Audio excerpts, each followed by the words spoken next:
উপস্থিত ওনার পক্ষ থেকে আপনাদের কাছে আপনাদের প্রশ্ন করবেন।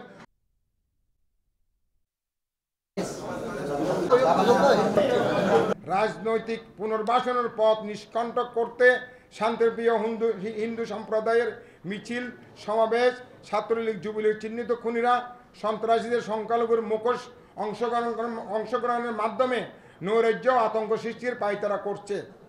প্রিয় সাংবাদিক বন্ধুরা, আওয়ামী দুঃশাসনের অবসানের পর গণতন্ত্রের নতুন অভিযাত্রায় একটি গণতান্ত্রিক বাংলাদেশ বিনির্মাণের প্রত্যাশায় জাতি এখন যখন ঐক্যবদ্ধভাবে এগিয়ে যাচ্ছে, তখনই পতিত স্বৈরাচারের সক্রিয় দোসররা পর্দার অন্তরাল থেকে দুর্বৃত্ত আর সুবিধাবাদীদের ব্যবহার করে দেশের বিভিন্ন স্থানে চাঁদাবাজি, দখলদারি, হামলা, লুটতরাজের মাধ্যমে সমাজে বিশৃঙ্খলা ও নিরাপত্তাহীনতার সৃষ্টির অপকর্ম মেতে উঠেছে।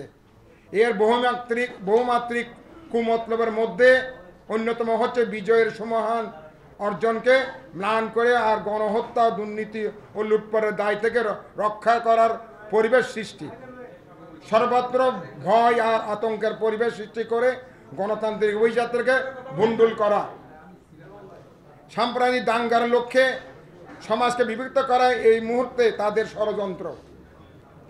জনগণের মধ্যে বিভক্তি সৃষ্টি করার অপচেষ্টায় তারা মরিয়া হয়ে উঠেছে। একই সঙ্গে এইসব ঘৃণ্য অপরাধের দায় সুকৌশলে বিএনপির উপর চাপানোর জন্য চেষ্টা করে যাচ্ছে। কিন্তু মহান আল্লাহর রহমতে আর জনগণের ঐক্যবদ্ধ প্রচেষ্টায় কুচক্রী মহলের এই অপচেষ্টা প্রাথমিকভাবে সফল হয় নাই।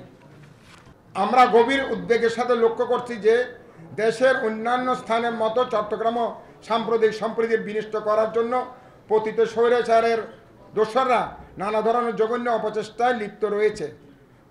প্রতিবেশী একটি দেশের কতিপয় গণমাধ্যম কর্তৃক অব্যাহত অপপ্রচার আর উস্কানির সাথে পতিত হাসিনা সরকার এই দেশীয় এজেন্টরা দেশকে অস্থিতিশীল করার জন্য এবং ফ্যাসিবাদী শক্তির পুনরুত্থানের অনুকূল পরিবেশ তৈরির জন্য সাম্প্রদায়িক কার্ড নিয়ে মাঠে নেমেছে।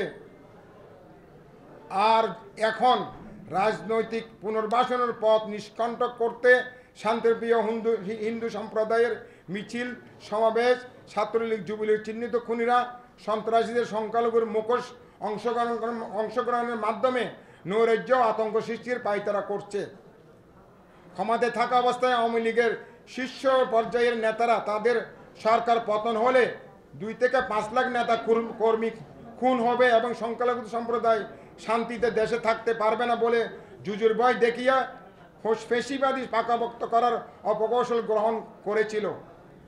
কিন্তু দেশবাসী ও পুরা বিশ্ব দেখল গণবিপ্লব পরবর্তী এই ধরনের কোনো ঘটনা ঘটেনি, বরং বিএনপি সহ আলেম ওলামা ও বৈষম্য বিরোধী ছাত্র আন্দোলনের ভাইয়েরা রাত জেগে সংখ্যালঘুদের পাড়া, মহল্লা, মন্দির পাহারা দিয়ে যাচ্ছে।